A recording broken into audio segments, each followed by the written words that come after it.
All right, Thursday evening, video starting up. Audio levels look okay. That should take care of it for now.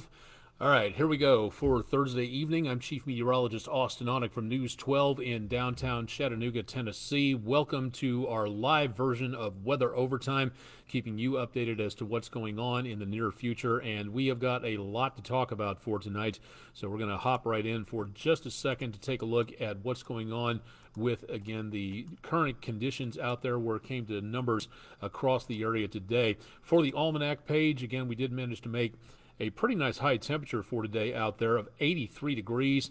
It's 3 degrees away from our record high temperature, so that's not too shabby. Winds gusting to about 22 miles per hour, so not too terrible out there. And no rainfall officially for the day.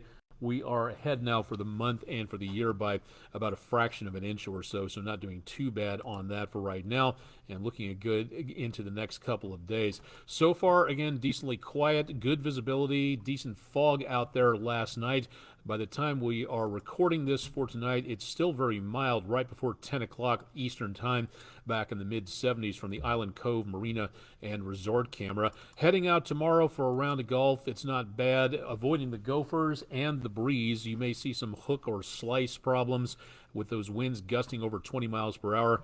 You will not need the cardigan tomorrow, as we see again some very mild temperatures across much of the area once again, before we may see a bit of a cool off into next week, but we'll talk more about that coming up here in just a little while. But for right now, not looking too bad across much of the area. Radar is a clean sweep for the area here. Nothing going on in the way of rainfall. However, we do have the beginnings of what looks like we will be experiencing into tomorrow. Several thunderstorms with kind of a ragged edge up here in southern Missouri, south of I-44, and that moving up to the northeast. So this is not going to be a threat for us tonight, but it will be the potential of some problems into the next couple of days. Here's the setup. High pressure down across the Gulf of Mexico. High pressure doing exactly what its name implies, pushing down to the surface and doing a good job of keeping things nice and stable down here. But air around high pressure in the northern hemisphere rotates clockwise, so this is going to be pushing a lot of warm, moist air up on shore, and that's going to be the fuel for these thunderstorms, which this area of low pressure making its way off the Rocky Mountains and spreading into the plain states has already started to get a little bit more energized, but it's got a long way to go.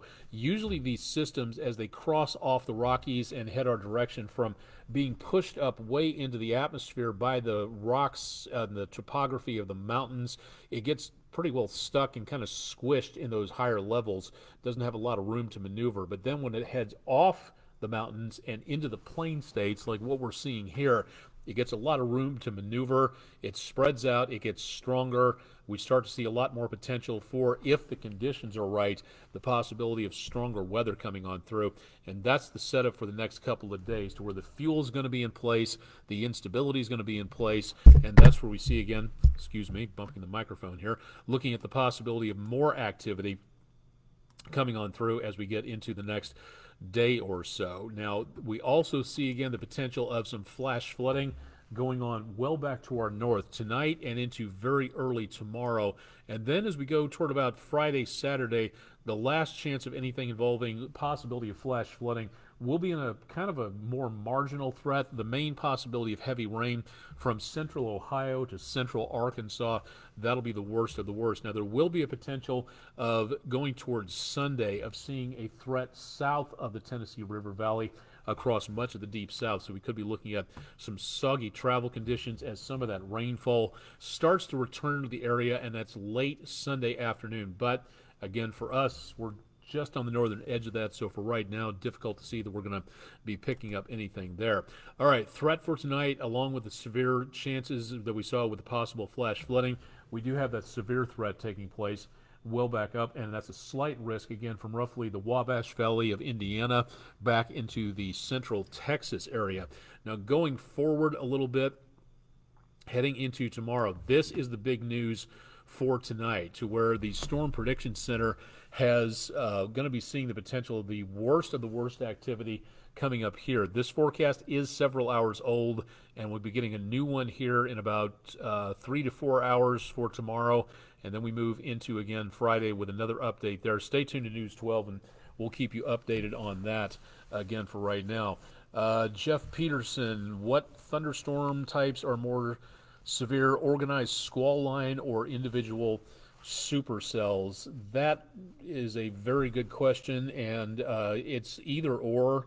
Basically, you can have, like I saw back in Fort Smith, Arkansas in 1996, one supercell thunderstorm went right through downtown Fort Smith, dropping a tornado about 8 blocks west of my TV station, KFSM.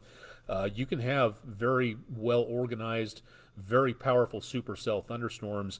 The storm that came through Memphis in 2003, nicknamed Hurricane Elvis, that was a derecho storm, and that one spread damage across the county a lot wider in view than a typical, usually more isolated supercell can do. Yes, they can have tornadoes. Yes, they can cause damage, but a wider line can also do a lot of damage if it is a derecho storm spreading that wind out. So I would say my answer would have to be it depends on which one is possible. Either one can cause an incredible amount of destruction, and both can be very dangerous. So I have to say that I don't really have a particular favorite in there. And as of right now, for what we're looking at, we should also look at the line of thunderstorms coming through, as well as anything that forms ahead of that line where supercells would be more prevalent. And that's for tomorrow night's possibility there. So thank you, Mr. Peterson, for a very nice question there. Thanks for stopping by and watching for a little bit. What we're expecting is, again, to see more severe weather out this direction, Mississippi River Valley, into around mid to late afternoon, earlier on Friday, basically. Then that threat moves back toward us in the Tennessee River Valley as we get toward late Friday, early on Saturday. That is where we will see again the potential of the strongest weather coming on through. Now, for right now, the target zone is the highest risk we have is a slight risk category, and that's not quite as much as what you're seeing here with the moderate category.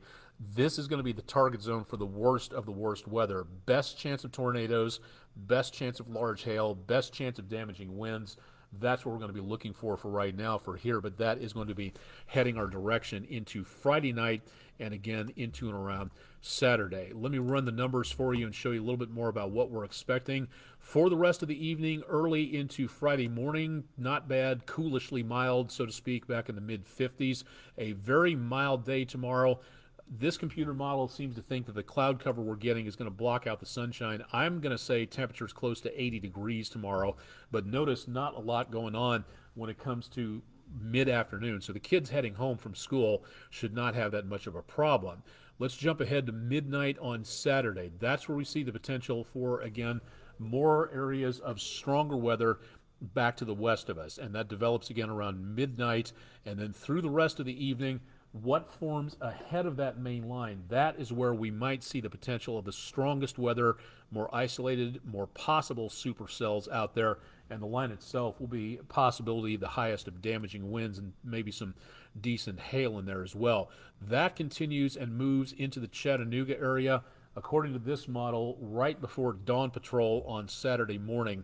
So this is going to be a true overnight situation, and we're going to be watching that very carefully as that gets a little closer to us. But very mild temperatures, very gusty winds, and the potential for heavy rain and the possibility of some isolated storms that could go even farther severe. So that could be what we're seeing there. Now, by the rest of Saturday, we clear out for the most part by about noon, but then there's a sign that we may see, especially across northern Georgia, some more thunderstorms coming up here, and some of those do have that kind of comma-shaped approach, at least in this computer model, so that could indicate some more rotation as that front makes its way on through. So we may have maybe a passing thunderstorm, maybe some stronger weather by early on Saturday afternoon for northern Georgia, northeast Alabama.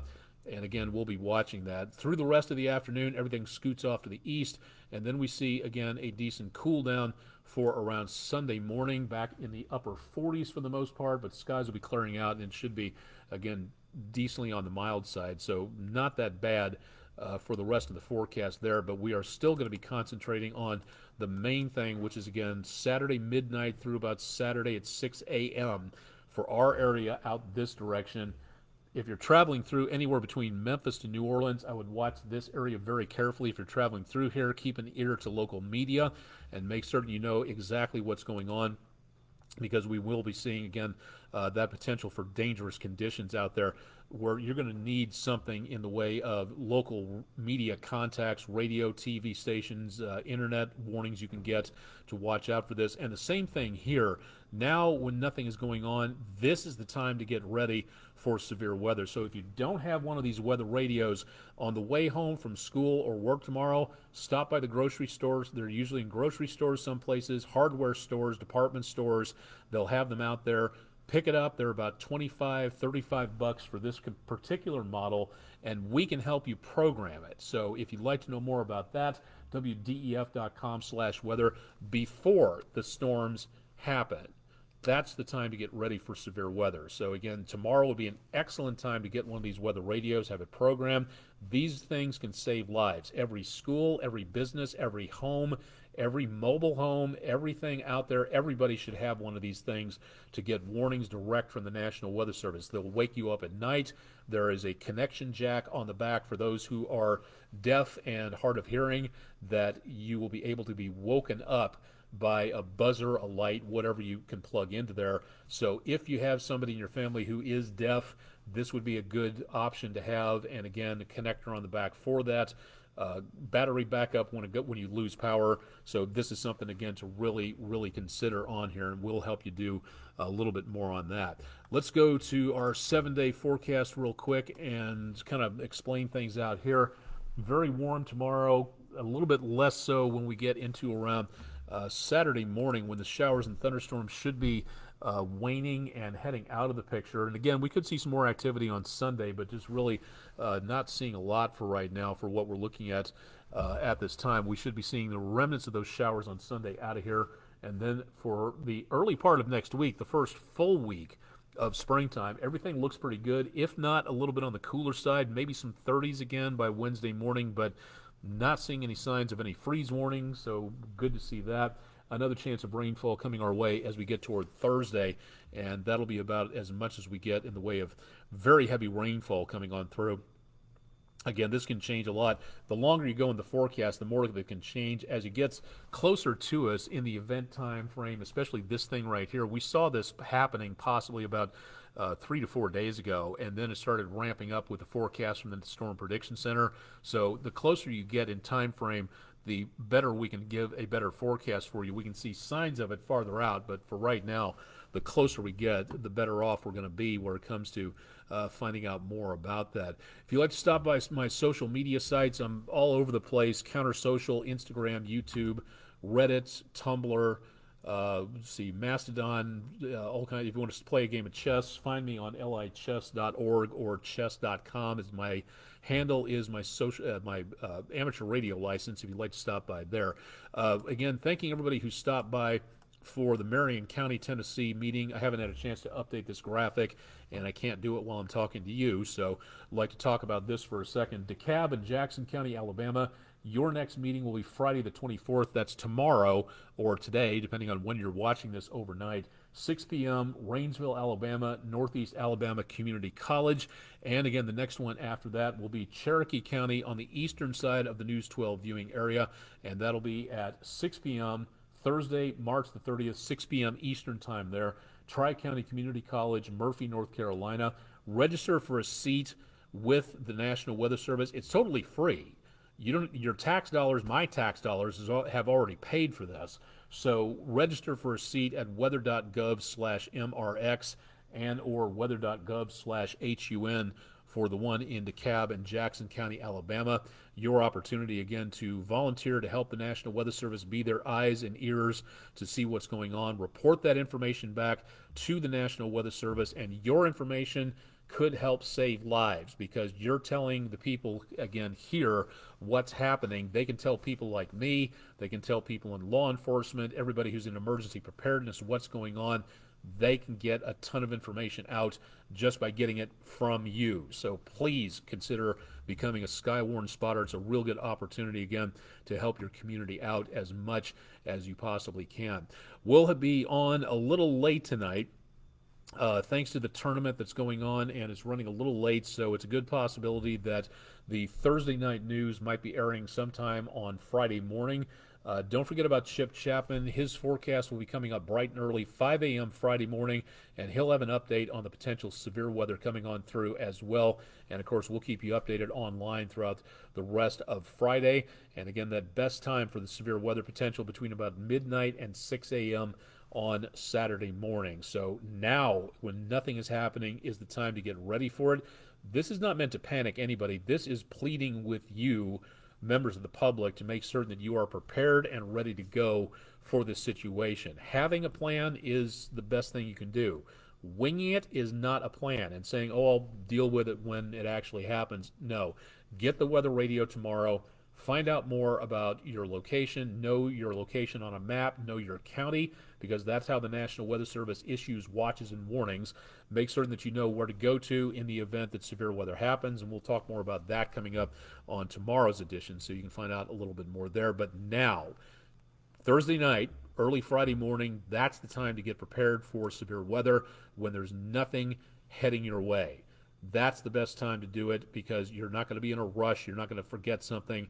It'll help you to help your kids. It'll help you to help people at your office, your place of worship, to know what's going on and what to do about it. That's going to be one of the best things you can possibly do. So never a time for panic, always a time for preparation. Please make certain that you're ready to go on this. And while it's possible, again, that this could fizzle out and we may not see anything, but we can't take that chance. We can't be that optimistic about things. We have to be ready just in case this thing actually does happen. So again, please get that ready to go and keep in mind on what's going on with the weather, and we'll help you do that. Stay tuned to our social media pages for more, and a lot more coming up again through tomorrow night before this storm system rolls on through. Find me, contact me again on Facebook. You've already watching it here. Meteorologist Austin Onek will post this to our social media pages like YouTube and other places as well.